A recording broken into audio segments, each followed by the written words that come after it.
حقیقی وجہ قرآن بیان کرتا ہے، اس کو دل کے کانوں سے سننا۔ اللہ پاک ارشاد فرماتا ہے وَمَا أَصَابَكُم مِّن مُّصِيبَةٍ فَبِمَا كَسَبَتْ أَيْدِيكُم، کہ تم پر جو بھی مصیبت آتی ہے وہ تمہارے ہاتھ کی کمائی ہے، وہ تمہارے گناہوں کی وجہ سے آتی ہے، وہ تمہارے جرائم کی وجہ سے آتی ہے۔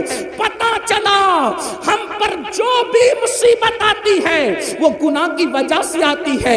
اس آیہ کریمہ کی تفسیر میں مفسرین لکھتے ہیں کہ اگر مومن کو کانٹا بھی چبھتا ہے اس کے گناہ کی وجہ سے چبھتا ہے، مومن کو ٹھوکر بھی لگتی ہے اس کے گناہ کی وجہ سے لگتی ہے۔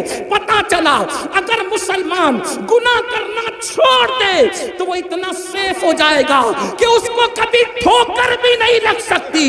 زلزلے آنا تو دور کی بات ہے، گناہ چھوڑتے چلے جاؤ، عیش کی زندگی گزارتے چلے جاؤ، راحت کی زندگی گزارتے چلے جاؤ، آرام کی زندگی گزارتے چلے جاؤ۔ حیرت کی بات یہ ہے آرام کی زندگی سب چاہتے ہیں، راحت کی زندگی سب چاہتے ہیں، سکون کی زندگی سب چاہتے ہیں، آرام کی زندگی سب چاہتے ہیں، قرار کی زندگی سب چاہتے ہیں، لیکن گناہ کوئی چھوڑنا نہیں چاہتا۔ اللہ اکبر، بڑی معذرت کے ساتھ میں یہ نہیں کہتا کون کیا کرتا ہے، لیکن ہر انسان اپنے آپ میں ڈوب کر سوچے۔ کہنے والے نے کہا تھا اپنے من میں ڈوب کر پاجا سراغ زندگی، اپنے من میں ڈوب کر پاجا سراغ زندگی، تو اگر میرا نہیں بنتا نہ بن، اپنا تو بن۔ مسلمانوں ہم اپنے تو بن جائیں، اپنے آپ میں ڈوب کر سوچو میں کیا کرتا ہوں۔ توجہ کرنا، یہ محفل تو کیا کرتا ہے اس کی نہیں ہے، یہ محفل خود احتسابی کی محفل ہے۔ یہ ہمارے علماء کی پشت پناہی میں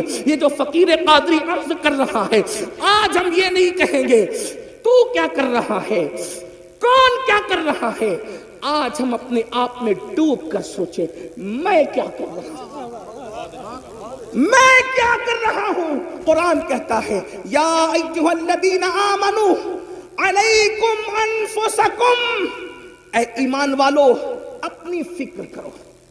آج مسلمان کے اندر یہ بیماری پیدا ہو گئی، تو کیا کر رہا ہے، وہ کیا کر رہا ہے، کون کیا کر رہا ہے۔ اس لیے ہر آدمی دوسرے کو مجرم ٹھہراتا ہے، خود احتسابی نہیں۔ ہمارے بزرگوں میں کیا طریقہ تھا، میں کیا کر رہا۔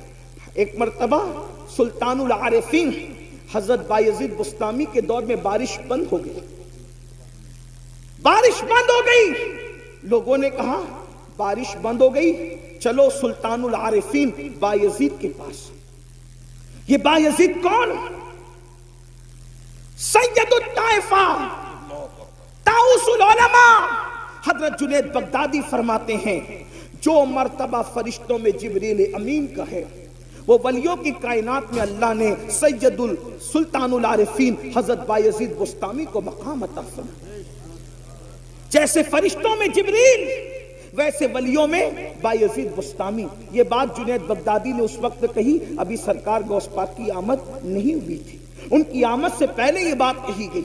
آپ سے پوچھتا ہوں جو ولیوں میں جبریل کی طرح ہے، جیسے فرشتوں میں جبریل ویسے سلطان العارفین بایزید ولیوں میں ہیں، ایسی ہستی کے پاس لوگ آ کے کہتے ہیں بارش بند ہو گئی۔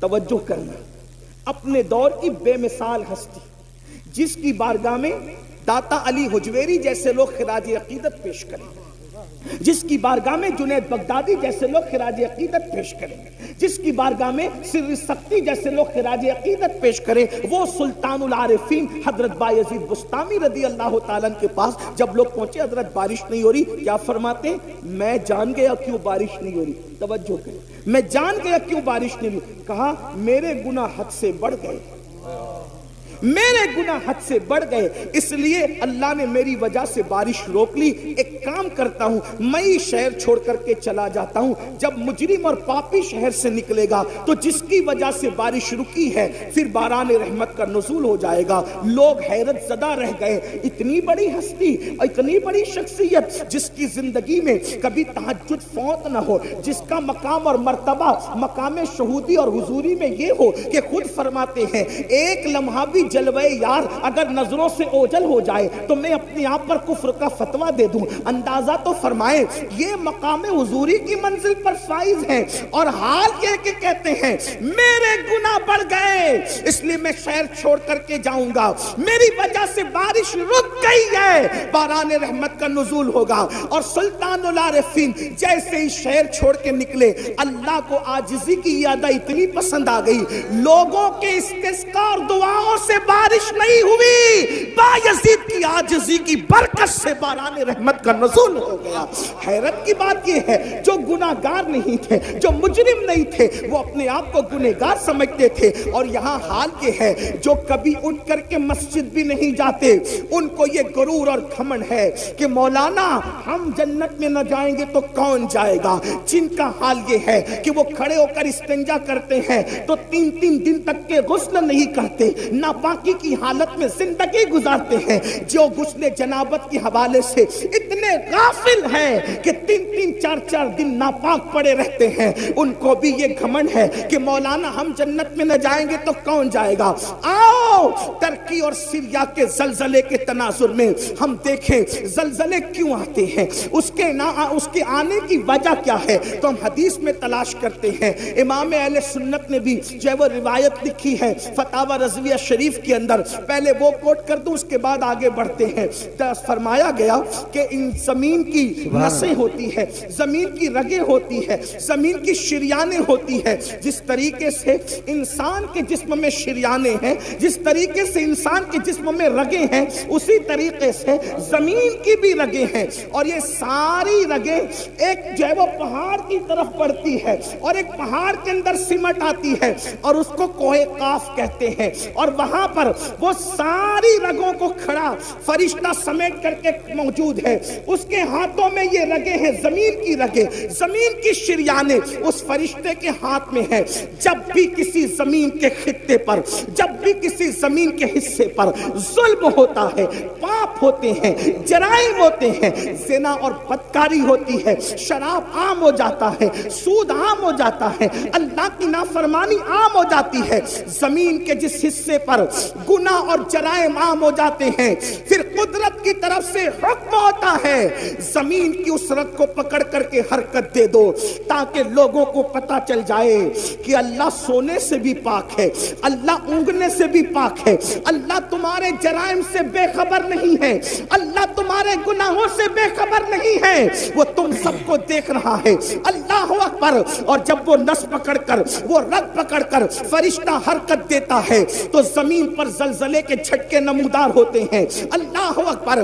میری قوم کے جوانوں, پتا چلا جب زمین پر اللہ کی عبادت کرنے کی بجائے جب زمین پر ظلم کیا جاتا ہے, جب زمین پر حرام کام کیے جاتے ہیں, جب زمین پر اللہ اکبر نوتال میں کمی کی جاتی ہے, اس وقت زمین پہ زلزلے آتے ہیں اور مجرموں کی وجہ سے بے گناہ بھی اس کا شکار ہو جاتے ہیں. اللہ اکبر. کیا یہ جرائم ہمارے اندر نہیں؟ ایک مرتبہ ام المومنین امام حاکم اپنی مستدرک میں لکھتے ہیں, لیکن محدثین نے اس حدیث کی سند پر جرح بھی کی ہے. اللہ اکبر.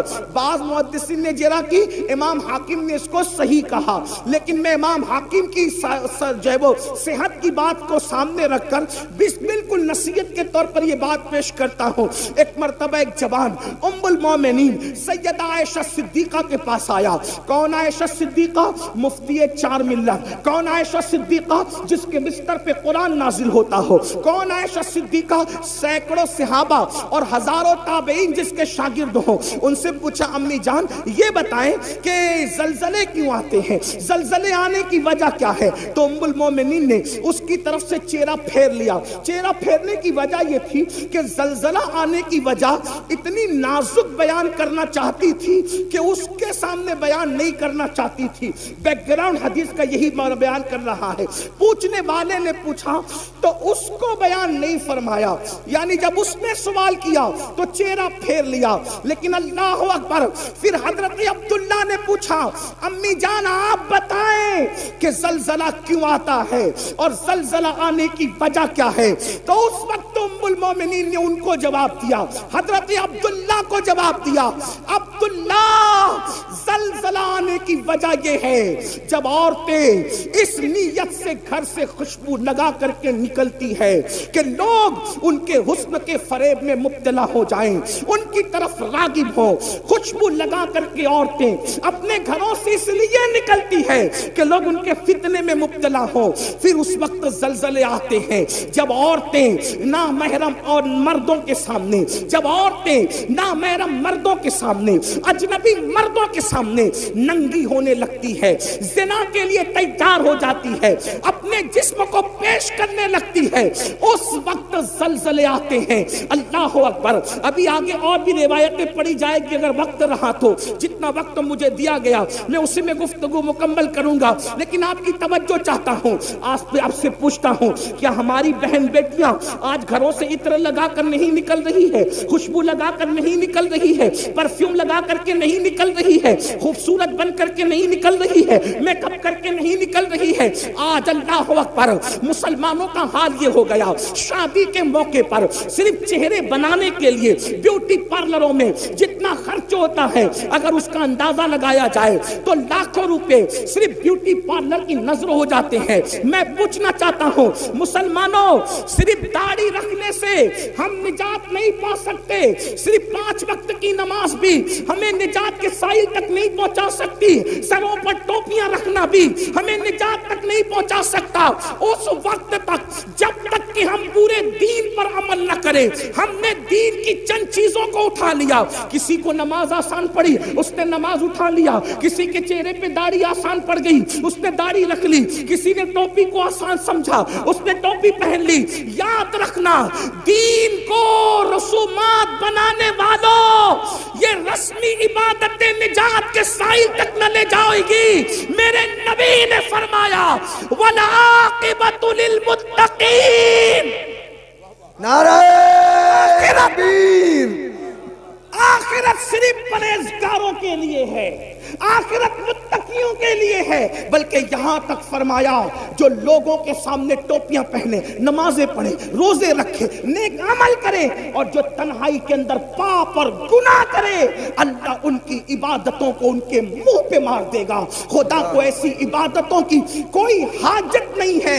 میرا اللہ حاجت اور ضرورت سے پاک ہے، اسے کسی کی عبادت کی ضرورت نہیں ہے، وہ بے نیاز ہے. مسلمانوں بتاؤ تو صحیح، اللہ اکبر، ہماری بیٹیاں بیوٹی پارلروں میں جائیں، ہماری بیٹیاں خوشبو لگائیں، ہماری بیٹیاں اجنبی مردوں کے سامنے ننگی ہو جائیں. اب کچھ لوگ سوچتے ہوں گے کہ یہ مولوی یہ بات کیوں کر رہا ہے کہ بیٹیاں ننگی ہو جائیں. میں کہتا ہوں صرف کپڑا اتارنا ہی ننگا پن نہیں ہے. اگر دوسری حدیث پر نظر ڈالیں تو ذرا اپنے آپ میں ڈوب کے سوچیں کہ کتنوں کی بیٹیاں ننگی ہیں. بڑی معذرت کے ساتھ سفید ریش میرے بزرگ علماء بھی بیٹھے ہیں، ان کا ادب بھی میرے سامنے ہے، لیکن اگر انجیکشن نہ لگائیں، آپریٹ نہ کریں، آپریشن نہ کریں تو یہ قوم ہمیں ملتی کہاں ہے؟ جب ہم ممبر پہ نہ بولیں تو کہاں بولیں؟ لوگ کہتے ہیں اتنی اوپن تقریر نہیں ہونا چاہیے. میں نے کہا جب لوگ اوپن گناہ کر رہے ہیں تو اوپن اصلاح کرنے کا ہمیں حق نہیں؟ جو قوم گناہ کرنے میں اوپن ہو گئی تو کیا ہم اس قوم کو آئینہ نہیں بتا سکتے؟ اور اللہ نیتوں کو جانتا ہے. فحش بات کرنے کی ہماری عادت نہیں، اللہ نیتوں کو جانتا ہے. لعنت اللہ علی الکاذبین، جو جھوٹ بولے اس پہ لعنت ہے. ہمیں شوق نہیں یہ بات کرنے کی، لیکن آپ سے پوچھتا ہوں، آپ اگر یہ سوچتے ہیں ام المومنین نے کہا مردوں کے سامنے عورتیں ننگی ہوگی، زلزلے آئے، عورتیں ننگی نہ ہو رہی. ایک حدیث میں اللہ کے رسول علیہ السلام نے فرمایا قیامت کے قریب عورتیں کپڑے پہن کے بھی ننگی ہوگی. تو صحابہ نے پوچھا آقا کپڑے پہن کے ننگی ہونے کا کیا مطلب ہے؟ وہ فرمایا اتنے باریک اور پتلے پتلے کپڑے پہنے گی کہ کپڑے پہن کر بھی ان کا جسم نظر آئے گا، اتنے تنگ اور چست پہنے گی کہ مفہوم ہے کہ جسم کا نشیب و فراز دکھے گا. تو یہ بھی تو ننگے پن کی، کپڑا پہن کر بھی ننگی ہے. مردوں کو اس کا کوئی خیال نہیں. ایک باپ جب جمعہ کی محفل میں مسجد کے اندر یہ خطاب سنتا ہے تو کہتا ہے مولوی لوگ پرانے خیال کے لوگ ہیں. مولوی پرانے خیال کا نہیں ہے، ہم دین کے پابند ہیں.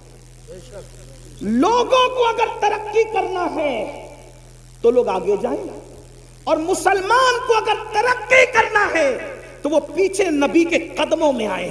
سبحان اللہ. ہمیں کل بھی ترقی ملی تھی تو قدم ناز مصطفیٰ کے صدقے میں ملی تھی، اور اگر آج بھی ترقی ملے گی تو نبی کے قدموں میں ملے گی.